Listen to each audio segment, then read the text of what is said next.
Did you know that you can easily discover new products for your flock each month without having to leave your house or even thinking about it? It's true, you have to check out Henny and Rue.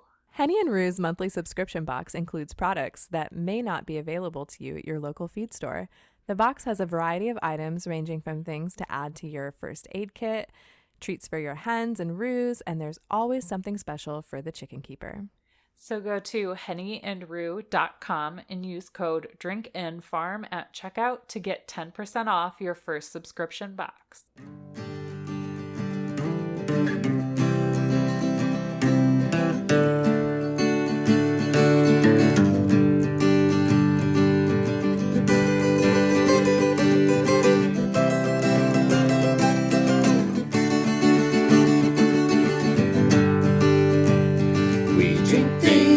Farm things, we drink and farm things. Hey there, Sam.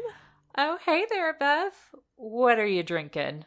So I'm drinking a New Holland Brewing Sour Ink, which is a Concord grape goza, and it kind of tasted like a fancy grape wine beer type of thing. It's delicious. I was going to say, shut your mouth. That sounds amazing. And like, I need it now.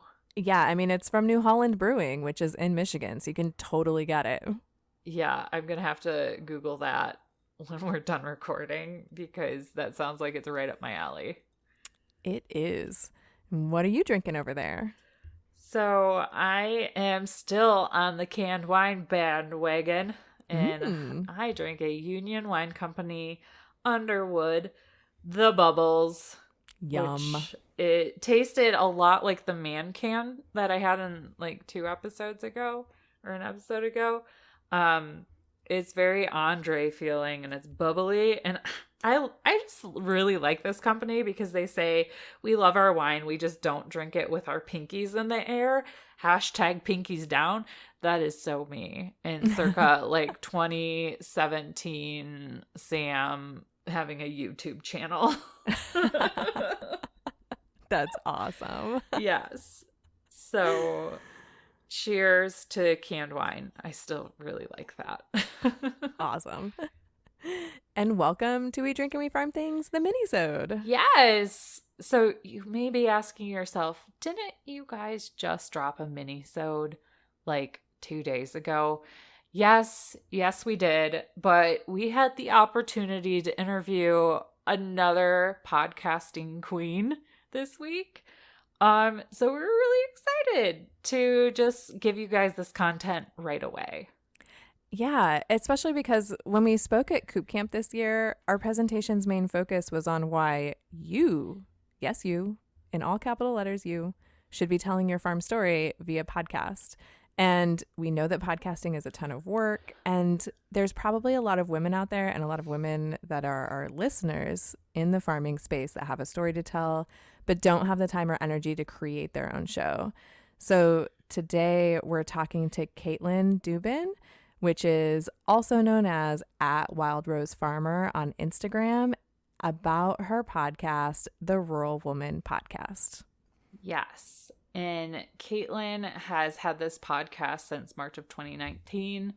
And she, like us, is on like all the podcast apps, and her claim to fame is interviewing other women in agriculture. So it's a great place to go to hear other women's stories.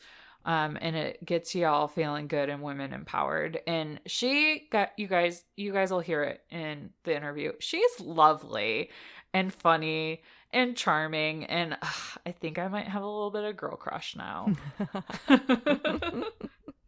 Yeah. And in fact, there will be links to all of her stuff in the show notes. And if you are one of those listeners that wants to tell your full farm story in like an interview style, then Katelyn has a form on her website to submit that. So if you listen to our episode together and you really like her and her vibe, then go do that. And you can be on her podcast, which is really exciting.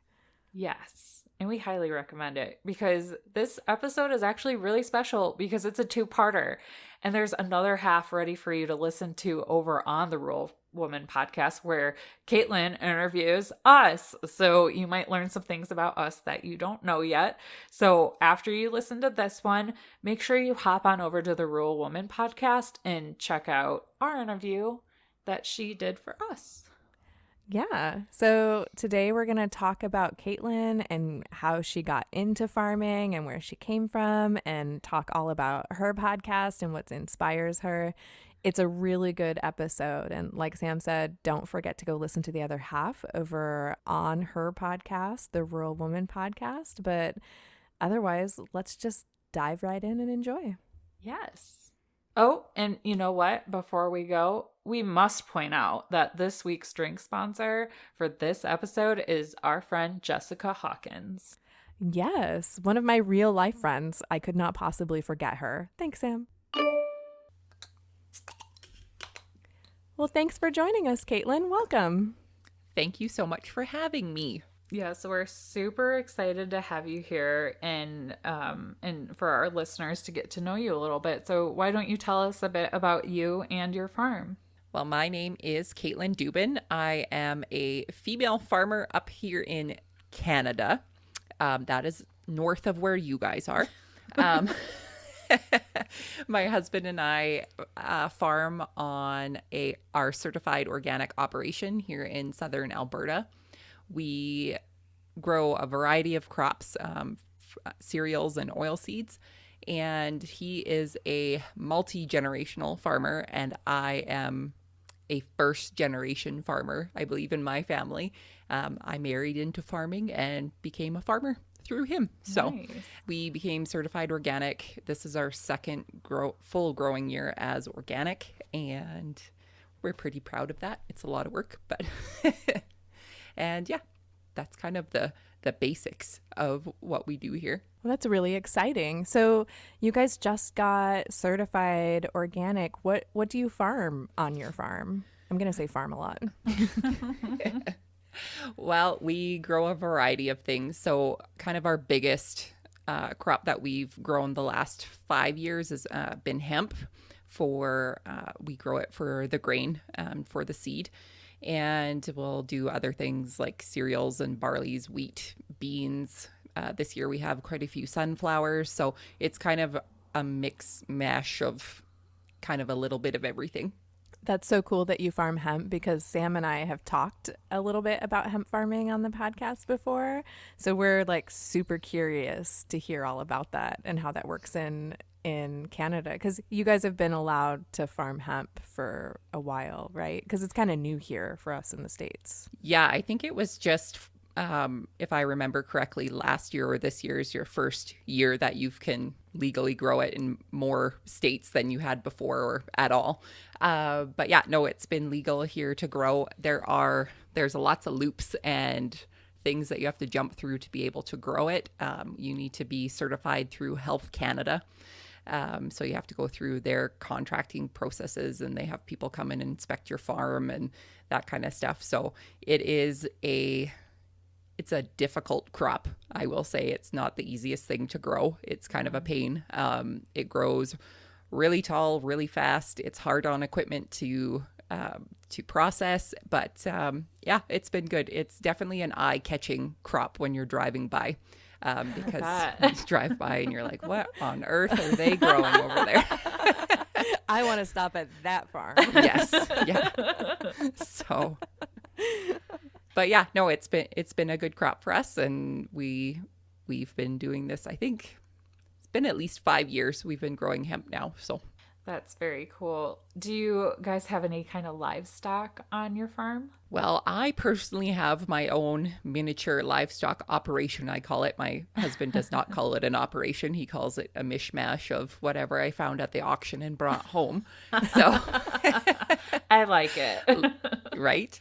Last year, I started with 5 boar goats. So, and the reason behind that is since we are organic, we don't use any chemicals or pesticides or anything like that on our crops or on our lawns or anything to help with weeds or bugs or anything like that. So one thing that we thought about and we talked about was what kind of livestock we could have on our operation that would help mitigate some of the weeds. And I love goats, and I don't know where this love came from. I think it was from like going online and seeing like the goats in pajamas like jumping around. I'm like, oh my god, I want those Yeah. goats. But then realistically thinking like, well, what can I do on the farm to have these animals that would be beneficial for us and beneficial for the community afterwards and that kind of thing. So I decided to go with boar goats, which are mainly for meat goats around here anyways. And so yeah, I got my first 5 goats last year and tried it out.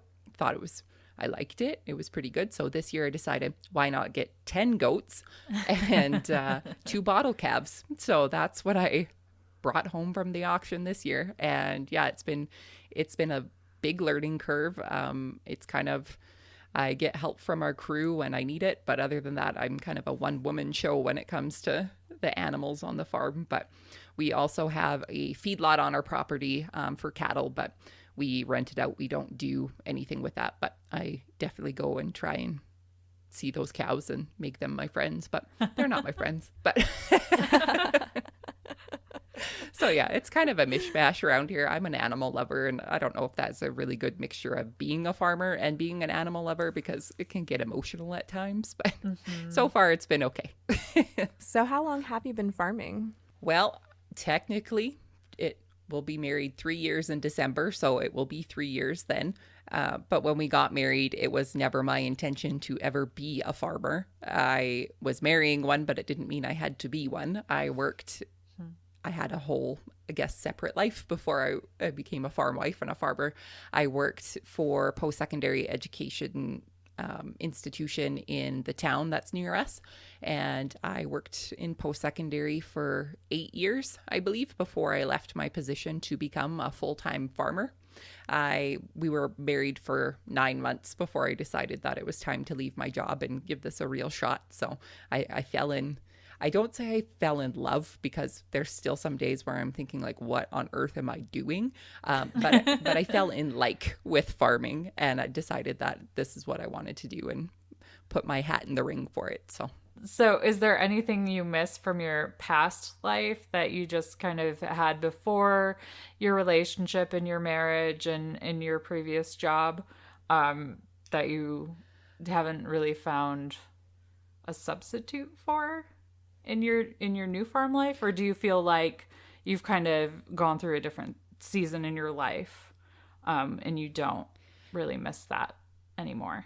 I definitely have things that I do miss, but I feel like I'm in a place now where I feel more comfortable with being on the farm. When I first got out here, I was literally like a duck out of water. I didn't know what was going on. I had no idea about agriculture. Basically, I didn't know where my food came from or how it was grown. I asked a lot of silly questions that my husband looked at me. He was like, "Are you serious? Like, you didn't know that?" But, it wasn't an interest. I was interested in my husband, but not his farm life. But I quickly realized that his farm life is our life, and it's everything. I think the one thing that I miss the most is my personal hygiene. I feel like I had cleaner hair when I lived in town, but other than that, the isolation factor was a big thing for me for quite a while. Though we're not far from where I lived before, it just feels sometimes like it's a whole other world out here, and people from my previous life, I guess, don't quite understand what we're doing. They don't understand the severity sometimes of the work that we have to do, and that we basically have one shot each year to make enough money to live to the next year, kind of thing. So yeah, it's definitely a learning curve that I'm accepting better now than I ever have. So Yeah, there's a book that I'm reading.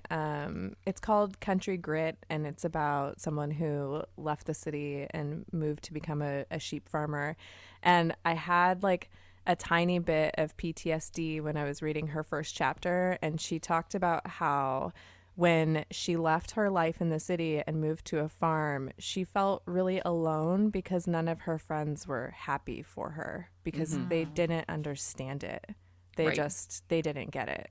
And I've definitely experienced that, and it can feel really, really isolating. yes. Well, and we've talked about this before, being like the weird chicken person or the weird goat person. It's like, these are the things that we do on our daily basis now. Like, this is what we do and this is how we live our lives. And for the people who don't have a chicken or a goat, they're not going to be able to relate so much to you as when you're telling them about the goats and that kind of thing. Their dog doesn't really, they're not really the same. Right. No. So yeah, I'm definitely the weird goat person now of all of my friendship circles, and I'm okay with it though. Yeah. Yeah. Speaking of being the weird goat person, I was telling my small group of work friends who are animal lovers, but I was just, because I think I'm so used to talking to Bev on a regular basis now, I started talking about how my one goat got diarrhea, and I was thinking, like, how am I going to get a poop sample to take to the vet to understand, like, if he, like, what his worm load is. And they were like looking at me like I had three heads, and they're like, excuse me, what's a worm load? Like, and we have this dry erase board in our office where we like put down weird things we say throughout the day just to kind of blow off some steam. And now the word worm load is on that board because they just thought that was so strange. So luckily I have some very accepting friends that are more interested in what I'm doing, but sometimes I still feel like the weird kid at work, and I forget where I'm at sometimes, and that they're not gonna totally understand what I'm talking about. Right. So I feel you on that one. So, Katelyn, if you weren't farming, what would you be doing right now? Oh man, this is a good question. I would probably still be working in post-secondary. I really like that. I went to college, and I got a job at the college right when while I was between my first and second year. So I was able to work throughout my second year, and then I was hired on full time after that. And I enjoyed it. So, and I think the reason I did enjoy it was because I really liked helping people, and I liked helping people realize their potential through post-secondary education. But I think whenever I think about like what I want to do when I grow up, I think it always comes back down to I really like helping people and providing them support. So in some capacity, I feel like I would have a job that does something like that. But then at the same time, when I look at the overarching thing of agriculture, it's like, well, I am helping people, and being a podcaster, I guess, helps people. So I guess I'm doing what I'm supposed to be doing, just in a way I never imagined it would be. Right? That's the way it goes. Yeah, life has a way of doing that to you. It's never what you think it's gonna be. But I think that's a great point, that those skills are transferable in that you're using them because it's like second nature to you. I think that's really great. Right. So what do you consider to be the most valuable life lesson that you've learned from farming? I think hard work, more than I ever knew could possibly be. I grew up with some extremely hardworking parents. They were business owners, and my dad's been a mechanic since he's been like 17, 18 years old. Like, I've seen him work hard, like to the point where he couldn't move anymore. And I just thought, man, like, this is a lot of hard work. Like, I don't want to do anything like that. So I'm going to go get an education so I can work hard behind a desk, kind of thing. So, but once I got out to the farm and I actually got to be working outside and working in equipment and working beside my husband and starting to understand the soil and the life that we're providing out here for ourselves and for, feeding people and keeping the soil healthy, that kind of thing. Like, it's so rewarding. So I think just learning to work hard in a different way, not only physically, but also it's mentally draining to be a farmer. Like, you have to make decisions that you don't know if they're going to benefit you, and you're not going to know for the next 4 or 5 months until you get to harvest. And so that's been valuable to me. And on the flip side, I guess, for me and my animal agriculture, I've learned to love and let go, I guess. Like I mentioned before, my goats last year, they were meat goats, and this year also have meat goats as well. I have some that'll go for breeding, I assume, but providing food to feed the world is probably one of the most rewarding things for me and my job. I love these animals like they were my children or my pets, and I give them up to, be processed to be in somebody's deep freeze. And when I first started doing this, I was like, last year when they went to market, I was like unconsolable for at least like 2 weeks. And it was so hard. But this year, I actually lost one of my calves due to joint ill earlier in the season. So that was another big learning thing for me. It was like I did everything I possibly could for this calf, and she was just dealt a crappy hand from the beginning. And I did everything I could do, and I gave her the best life possible. And I also gave her the easiest death possible instead of letting her suffer. So that was kind of a big learning experience for me this year too. And, my goats, I've already sold a couple this year, and I sold them to a beautiful family from Nepal who were more than thankful that they were given the opportunity to eat what they were used to eating. And they can't get this here in Canada that often. So it was a treat for them almost to be able to find this. So I went and dropped them off there, and I knew what was going to happen to them. And these people, their whole entire family was there, and they all came and thanked me for growing food for them. So I got in my truck and started crying as I drove away. And not because I was sad for what was going to happen to the goats for their no good, very bad day. But I also was just overwhelmed with emotion of these people being so thankful to have food to eat, because, we don't think about where our food comes from a lot. So that's kind of the very long answer of what I've learned from farming. It's every day is a new learning experience for me. That was a great answer. Which is really amazing. Yeah. Yeah. So Thank you for sharing that with us. That's really awesome. So in addition to being a female farmer, you also host your own podcast, the Rural Woman Podcast. So will you tell us a bit about it and why you got started in podcasting? Sure. So last summer, I was in our old dusty Fendt tractor that has no air conditioning. And I have to say it was probably like 32 degrees Celsius, which I don't know what that is in American Fahrenheit, but it was very hot.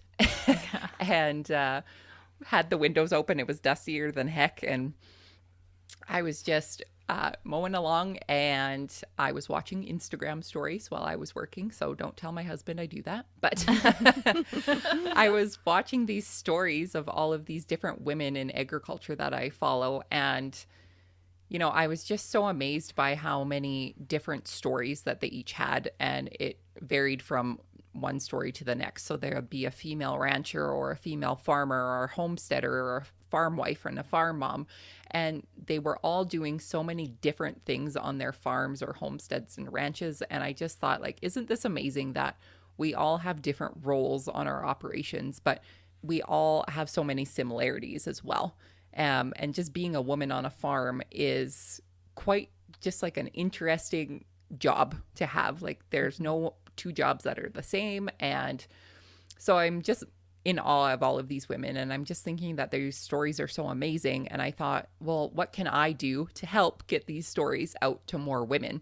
And I could share them with my audience on Instagram, but what is something else that I can do? And I was just thinking, I was like, well, I could start a YouTube channel, but like I said about the personal hygiene thing, my hair's not always that clean. So didn't know if people wanted to see that. But I thought, what do I enjoy doing when I'm out working or driving to town? I love listening to podcasts. So what would it look like to start a podcast? So I Googled how to start a podcast and read the top 10 things that you need to do before you start a podcast. And I thought, that looks really hard.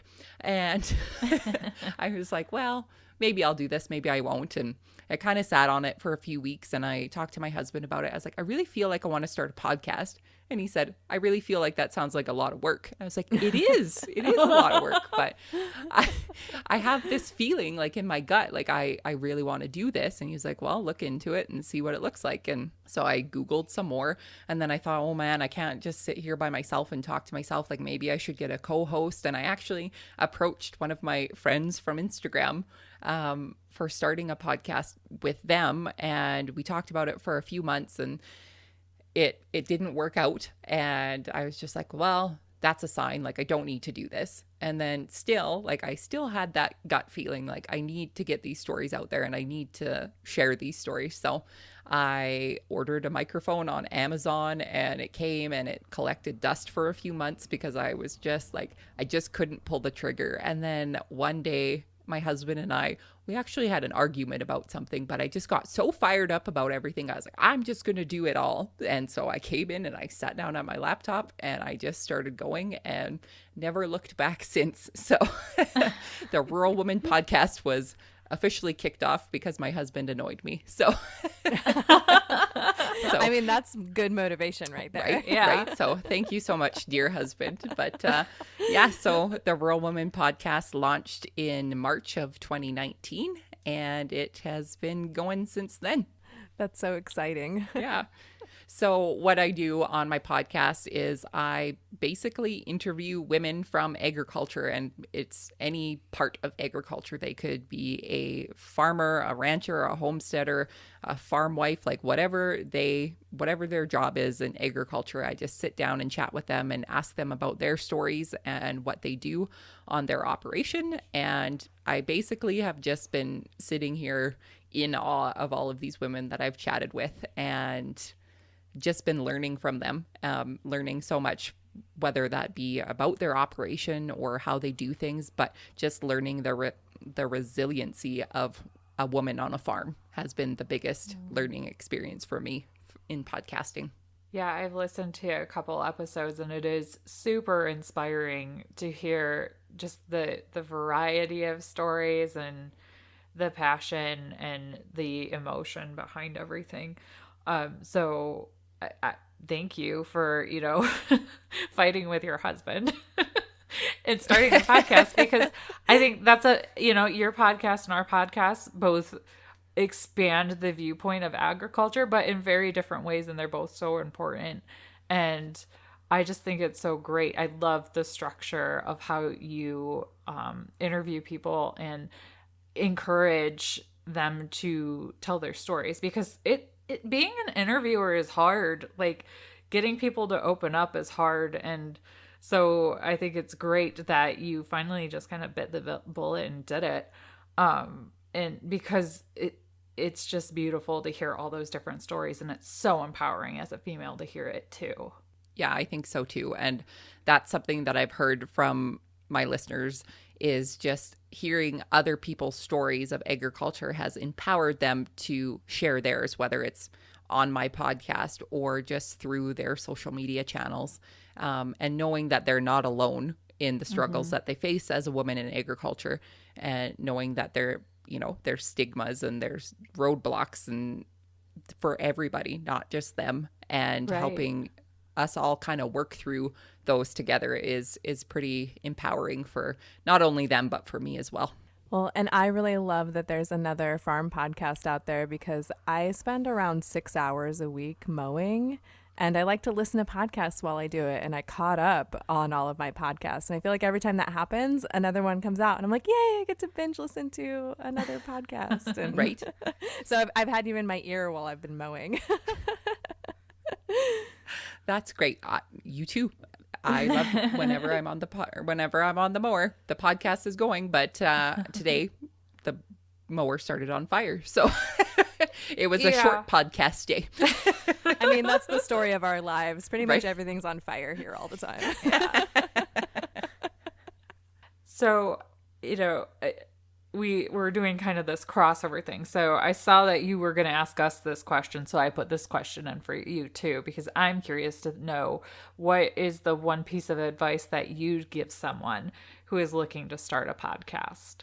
This is a good question, and I feel like we have similar answers about just doing it. But I think one other thing I want people to know, and it doesn't matter what kind of podcast you're doing, if you're doing interviewing or you're just telling stories about your farm, or if it's even about a farm podcast, but that your story matters. No matter who you are, where you're from, you have something important to say. And I think that somebody needs to hear it, whether, it's a funny story or it's a sad story, or, you know, we talk a lot about mental health over on the Rural Woman podcast, and there's, you know, mental health in agriculture has huge stigmas around it. And I feel like sharing our stories in mental health and just sharing our lives on the farm, it really helps people know that they're not alone, because in agriculture, no matter where you are or who you're from, there's isolation involved. Like we said before, being the weird goat lady or the weird chicken lady to the people that live in town,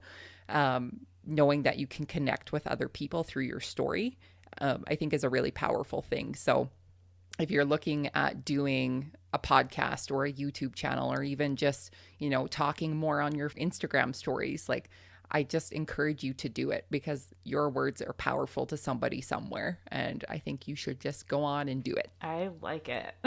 Absolutely. I love that.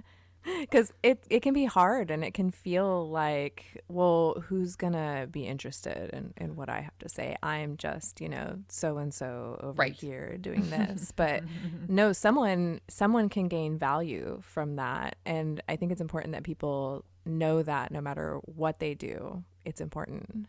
Yes, for sure.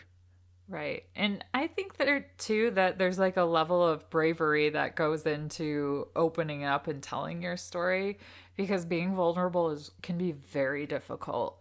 So I think it kind of like our answers combined of ripping the Band-Aid off and telling your story are just like key to being successful in podcasting. And obviously success can look different to different people, but if you have the cojones to go off and tell your story and be your authentic self, like, you're already so far ahead of so many people in the world that you should just be giving yourself a pat on the back. So we should all just take a moment to pat ourselves on our backs a little bit. Yes, everyone, raise your hand, pat yourself on the back. There we go. Yeah. Done. Done. I feel better already.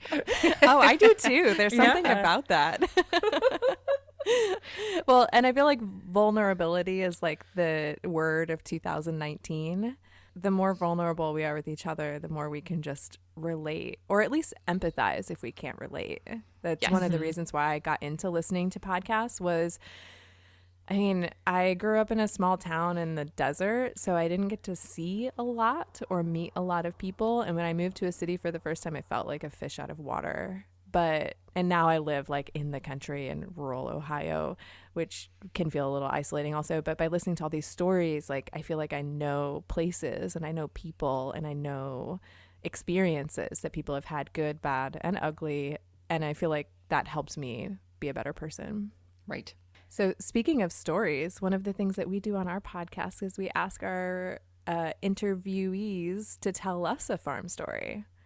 So do you have any farm stories you can share with our listeners, whether it's funny or heartwarming or a tearjerker? Oh gosh, do you have a preference? I probably have one of each.